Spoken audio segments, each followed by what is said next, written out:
Hey friends, welcome to the start of another video. This is part 2 to a video that I did just a few days ago now, and it's all to do with cosmetic surgery, what we think of it. I've had loads of you write questions to me via Instagram, so if you wrote a question and you want to know the answer, or if you're just here to hang out, grab yourself a tea or a coffee and come and join. Suzanne has said, does laser or microneedling help for aging skin? I don't want fillers or Botox. Lots of love. Thank you for the question, Suzanne. I think laser's really good. I've had laser for pigmentation, which I had around my eyes and on my chin, which is basically where you get little patches of darker skin. And then if you don't want to wear foundation, they show, or sometimes they show through the foundation. And laser's brilliant because they zap it and it's gone in a second. I also had it for red thread veins, and I had it for enlarged pores. Enlarged pores is a little bit more difficult for laser to tackle. You need to have quite a few treatments for it, but it still works. There are lasers to tighten skin, and I did try those lasers, but because I didn't have loose skin that needed tightening, I can't tell you honestly whether it works for that or not, if I'm being totally honest. They said to me, oh, we'll do some skin tightening for you. I don't know whether it worked, but you could try it. Microneedling, I have had that done once because I had a scar there, and they used the little pen one, you know, that's got the needles on the end. So I didn't have it for aging skin. I just had it for a scar, and it took a couple of treatments as well. But I've heard good things, but I don't really know, actually. Next question. I think you look amazing, but are there any procedures you are thinking of getting? Do you know the main... Oh, and that's from Yaz91. The only procedure I'm thinking of getting, and I would probably get it about 10 years from now, is I have always said, I say this to David, if and when the time comes that I need a facelift, I will do it. I will do it. Because I know that they say age gracefully, but to me, aging gracefully is different in everyone's opinion. To some people, it's growing out your greys, and other people, it's making use of a little bit of cosmetic surgery. So I think we should all do what we want to do as such. I'm not one to judge someone for what their choices are. But yeah, that's personally what I do. David, would you do anything? I don't think men bother, do they? No. The next question from Sebastian. Best tips for aging well in general. Now, you really had a good point on this to do with fitness and muscle mass. And that it can make you look younger. Yeah, you've got to keep your training schedule up, and you've got to use you've got to train with medium to heavy weight to actually keep your muscle mass. Just try and get a large muscle mass on your body for your body shape, and that sort of Can make you look younger. It does make you look younger, I think, body wise. Obviously not facially wise. Yeah. But your body will look much, much better for it. You'll be healthier for it. And you'll feel great as well. So not only do you look great, but you feel great. Yeah, I would agree. And I think as well, I know that there's this whole dress for your age, which is another thing that I don't really agree with. I think dress for your body shape. I think that I've seen people in their 50s and 60s who are really slim, really muscly. They're borderline weightlifters, well, they are, I guess. And they wear cropped off tops with their leggings to the gym. They look fantastic. And I think it's about your personal style and what makes you comfortable more than anything. And as you get older, you're more susceptible to diabetes. And keeping your muscle mass up will actually help with those glucose levels, because your muscles store the glucose. Yes. So you'll be better off as you get older to actually keep your muscle mass up. Yeah, that's one of the main reasons. I agree. Next question is from Sophia Riddle. Is there anything you wish you had known more about prior to having the treatment done in terms of unexpected results? The only thing, it's not that I wish I knew about it. Well, in a way, I guess I did. When I first ever had Botox, I went to someone who I now know was not very good at it, because I got really bad brow droop, but only on one side of my face. And it was so bad, I remember going to dinner one night with some friends, and I actually was having to hold my forehead up because this side of my face had fallen down so much. And I thought I was allergic to it or something. I didn't know that if you go to someone who's not very good at injecting, this can happen. So I think from that perspective, I wish I'd known, because then I did find someone who explained to me what that was, and I never got that problem with them. So that's something to be aware of. But the good thing with Botox is it doesn't last. Lasts sort of like 3 to 4 months, and then it starts wearing off and goes to zero. So that's that. Sebastian has also said, have you ever done a peel? Was it worth it? Well, I've got a funny story about this. You better be quick, because that's going to overheat. It's going to overheat again. I've got a funny story about this.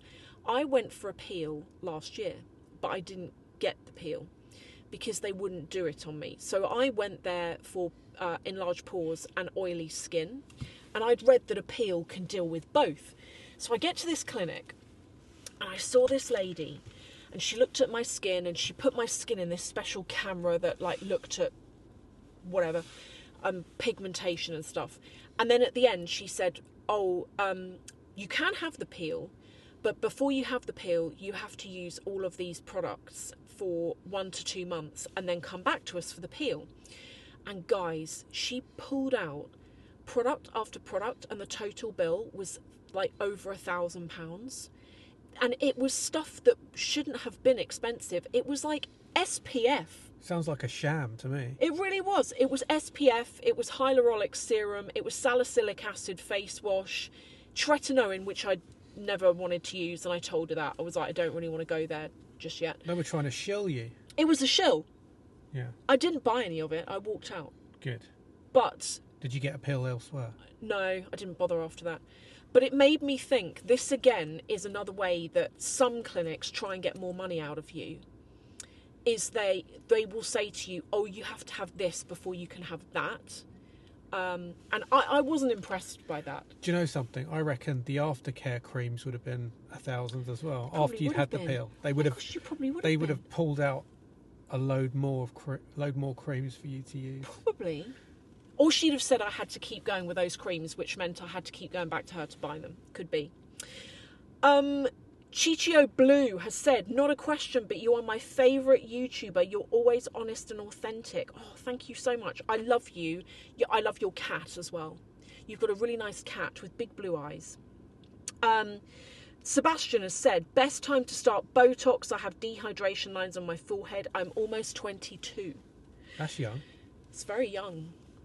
Very young. Can't you use some moisturiser first? I would actually go with moisturiser first. I would say, if it's dehydrated, Paula's Choice do a really good product for dehydrated skin, because I remember using it once and it worked pretty well. I would try and rehydrate your skin and then see how it looks. I wouldn't ever suggest going for Botox too early, to be honest. I think, I mean, you go for it when you want to go for it, but I'm not a doctor, so I can't tell you what the effects would be if you start going really early. I don't know. Get some moisturiser. Okay, the next question. I've got actually 3 from Chichio Blue, and they're all good questions. The first one, would you ever consider buying a Rolls Royce? Why, yes or no? No. No. Why? Because it doesn't fit in the garage. They're too long. The next question from you is, do you still wear hair extensions? Your hair is always so pretty. That's very nice of you. Haven't got any in at the moment. Feel a bit naked without them. It's really weird. When you wear them, as you would expect, your hair's really, really abnormally thick. And then you get them taken out and you feel like you've got no hair left, but actually it's just your natural hair. The next one, thoughts about fat-dissolving injections, fillers and Botox. Well, I think Botox is great. I've seen people that have had really well done filler. I've seen people that have had really well done Botox. I always look at people, and I said to David, just imagine if you took someone today who was like 45 and they, in a tasteful way, they were getting their Botox and whatever, they look very natural, and then you plonked them back in 1800 and told everyone back then, this person's 45. They wouldn't believe you, would they? No, because I think people used to die at 45. They probably did, actually. Whereas now, a lot of people really take care of themselves, so it's quite interesting. Fat-dissolving injections, I don't know much about it, to be honest. Botox filler, as I've said, it can be done really well, and Yeah, all good. The thing is, if you start dissolving fat in an area, it normally comes back in another area. Oh, does it? Yeah. And then should we do one more? Oh, I like this one. Sweet Poison 408 is quite depressing. Oh, okay. But it's a good one. What are your guys' thoughts on death? Like, Oh my God. what do you believe happens after we die? I have no idea, to be honest, and I don't like to think about it. I have got a death phobia, actually, which I've spoken about on my Patreon channel. Anyway, I'm going to live forever. Yes. At least you'll die with your face looking fresh. Full of filler. Yeah. Yeah, especially in the cheeks. Yeah, especially in the cheeks. But if you're having a facelift, yeah, then you will die like fresh. Yeah, I will. Yeah. You know why I've got a fear, like a death phobia? I've spoke about it on my Patreon, but my phobia is to do with people around me dying before me, and then I get left on my own. Well, you'll be okay because I'm living forever. Yeah. Hopefully we go together. This is such a depressing topic, but I love it. No. What do you believe happens after we die? I thought this was the same as the last one. Yeah, but you just answered the question about death. Your thoughts on it. What happens after? Yeah, okay, so my personal thoughts on this are that I never really believed that there was anything until I grew up in a haunted house, which you may laugh at, but honestly, guys, don't judge it until you live in a place like that, and then suddenly you can't deny that there's something weird going on after all of this.